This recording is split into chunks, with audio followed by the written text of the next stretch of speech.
del programa de psicología y cursante de la cátedra Psicología Social con el profesor Juan Villalobos. En los próximos minutos les daré una breve explicación sobre lo que es la soledad. Variados son los conceptos y definiciones que sobre el tema de la soledad muchos autores nos refieren. Incluso desde el punto de vista psicológico, a partir de la década de los 80, como que tuvo o ha venido tomando un auge importante de análisis y discusión, dado que a él se vinculan trastornos psiquiátricos, habilidades sociales y variables cognitivas, entre otros aspectos más relevantes que forman parte de la experiencia de la humanidad. Así tenemos a Jung, que define o establece la soledad como la ausencia o percepción de la ausencia de las relaciones sociales satisfactorias, mientras que por otro lado tenemos a Salinas, que dice o establece o define la soledad como la distancia interior que percibe una persona en relación con los otros o en relación a los otros.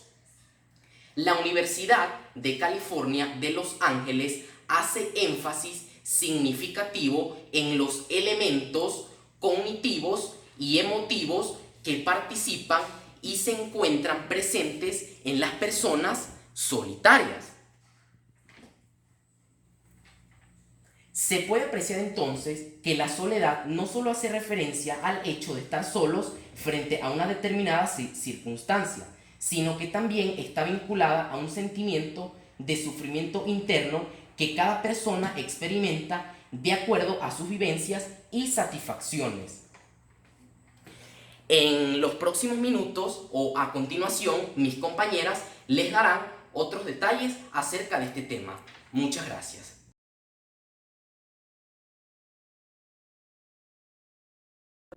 Hola, mi nombre es Mónica Rey y el punto que les desarrollaré será la soledad desde el enfoque psicológico.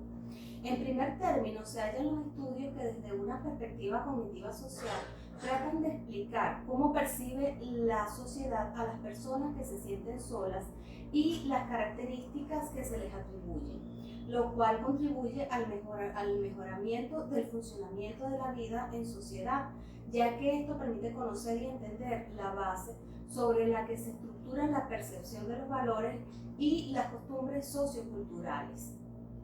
También se ha enfocado la soledad como un mecanismo de retroalimentación adaptativo que informa al sujeto sobre el nivel de estimulación de interacción social que está recibiendo en términos de cantidad y forma. Tal estimulación varía desde la falta, que sería la soledad, hasta el exceso, que sería el hacinamiento. Por otra parte, toda esta visión psicológica propuesta se deriva de la naturaleza de los déficits interpersonales, así como pueden identificarse las carencias afectivas y cognitivas. Podemos concebir a la soledad como un fenómeno compuesto por tres aspectos esenciales, los cuales serían: el primero es multidimensional, pues involucra aspectos de la personalidad, de interacción social y de habilidades conductuales. El segundo sería que es un fenómeno subjetivo y potencialmente estresante, ya que depende de la interpretación que haga el sujeto de la situación que está viviendo, ya sea calificándola de forma negativa, basada en las carencias que tenga, o de forma positiva, tomándola como un periodo de autoconocimiento.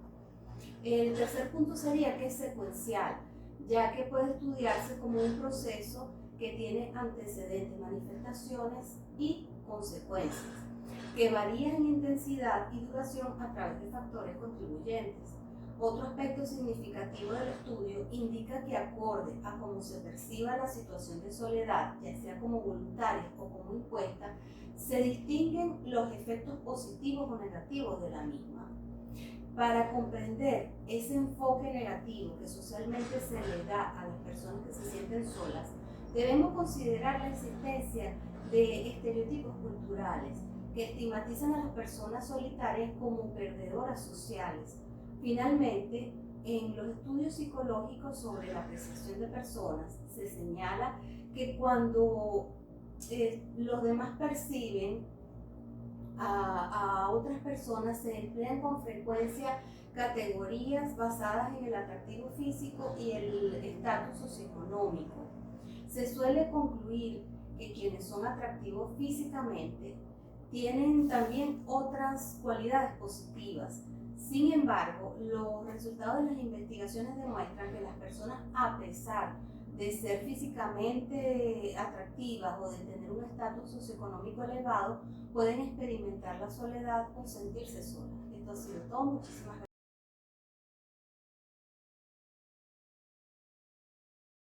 Mi nombre es Beatriz González y hablaré acerca de los tipos de soledad y sus características. Lo primordial es que la soledad es un resultado de la deficiencia en nuestras relaciones interpersonales y además está basada en la experiencia subjetiva, puesto que no necesariamente se requiere de un aislamiento social, ya que podemos sentirnos solos estando en grupo o podemos sentirnos bien estando solos. También está asociada a ciertos factores negativos como lo son la depresión y la ansiedad. Además de esto hay que tener en cuenta dos tipos básicos de soledad, que es la soledad cuantitativa, que se refiere a la cantidad de relaciones que tenemos con los demás, y la soledad cualitativa, que va más a la parte emocional, es decir, a la calidad de nuestras relaciones con otras personas.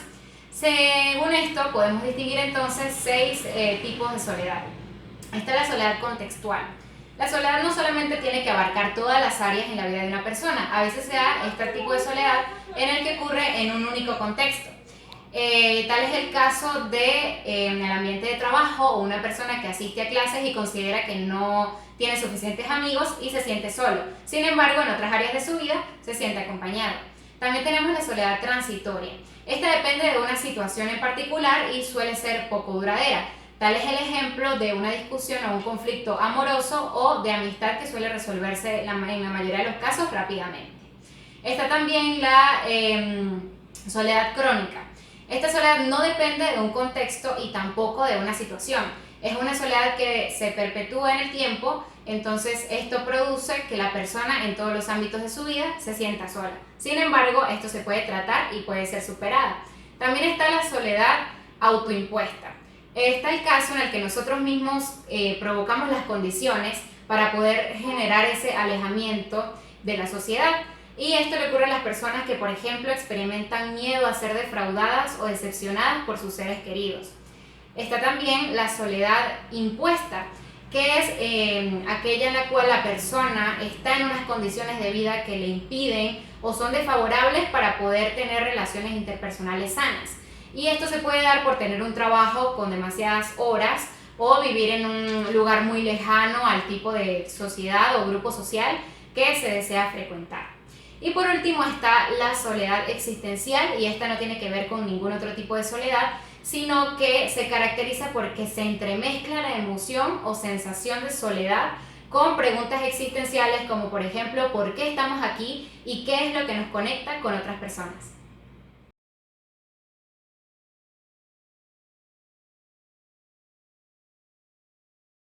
Hola a todos, soy Juliana Alvarado y voy a estar hablando sobre las consecuencias de la soledad.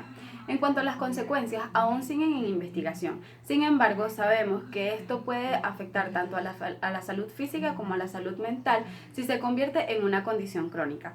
También sabemos que puede venir tanto por factores internos como por factores externos. Es la subjetividad de la soledad lo que es dañino, no la cantidad de relaciones que tengamos con las personas. Con uno o dos confidentes es más que suficiente.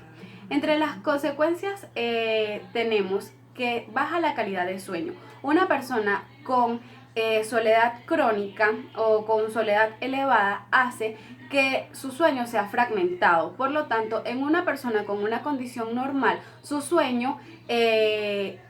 su sueño baja la guardia. Esto quiere decir que cuando una persona tiene soledad, cuando se acuesta a dormir, su subconsciente le indica que está solo, lo cual lo hace sentirse desprotegido y aumenta la fatiga, lo que hace que su rendimiento baje y sea difícil poder recuperarse. Otro tipo de consecuencias sería tratar de rellenar la soledad con otro tipo de cosas, por ejemplo, con actividades u objetos que no tengan nada que ver con relacionarse con otras personas.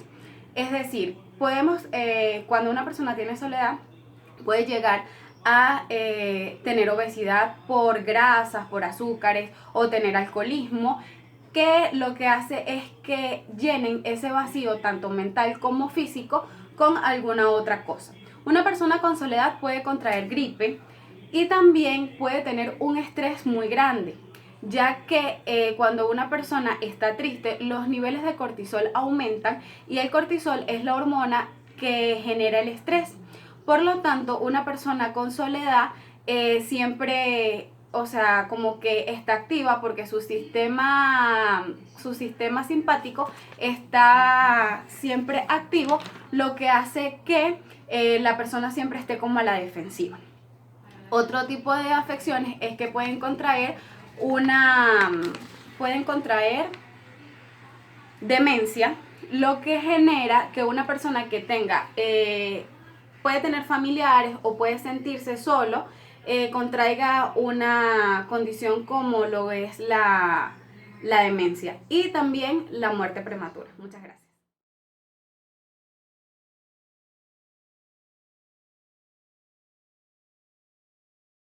Mi nombre es Rosa Rivero y para la exposición del día de hoy vamos a estar hablando acerca del manejo de la soledad y algunas recomendaciones que vamos a dar.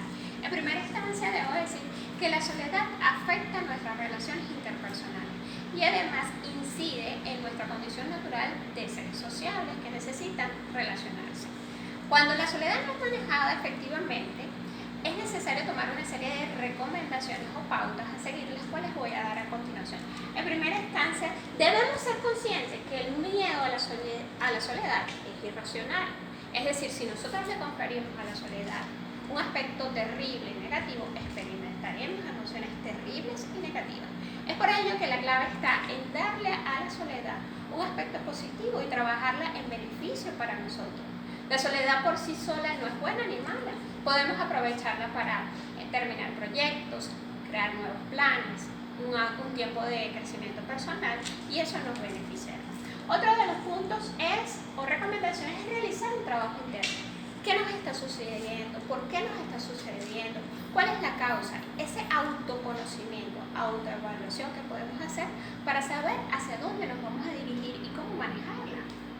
También está entablar nuevas relaciones con personas afines, con nuevas amistades que nos permitan estar socialmente activos.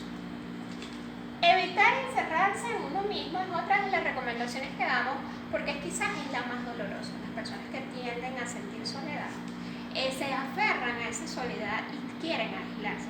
La clave está también en que nosotros podamos mantenernos en comunicación, podamos tener a alguien que nos sirva de confidente, que nos sirva para hablar y no aislarse completamente. Retomar actividades, bien sea físicas, deportivas, culturales, que sean importantísimas para mantenernos en contacto con personas que tengan nuestros gustos y tengan nuestras mismas afinidades. Bien, cuando todo esto nos sirve, es necesario tomar en cuenta unos signos de alerta, como por ejemplo cuando la soledad se convierte en un sentimiento cíclico y profundo, cuando altera el funcionamiento de nuestra rutina diaria, por ejemplo, ya no queremos ir al trabajo, no queremos ir a la universidad, cuando genera actividades compulsivas, comer, adicciones, acumular cosas, es importante tomar en cuenta estos signos de alerta y acudir a un especialista, a un terapista, un psicólogo que nos pueda ayudar. Un terapista o un psicólogo nos van a ayudar a mantener ese equilibrio que nosotros necesitamos. Va a intervenir sobre nuestros pensamientos que están mal adaptados y va a devolvernos el equilibrio que nosotros necesitamos para tener una vida en positivo y podamos manejar eficazmente la soledad. Bueno, eso es parte de las recomendaciones que nosotros damos. Muchísimas gracias.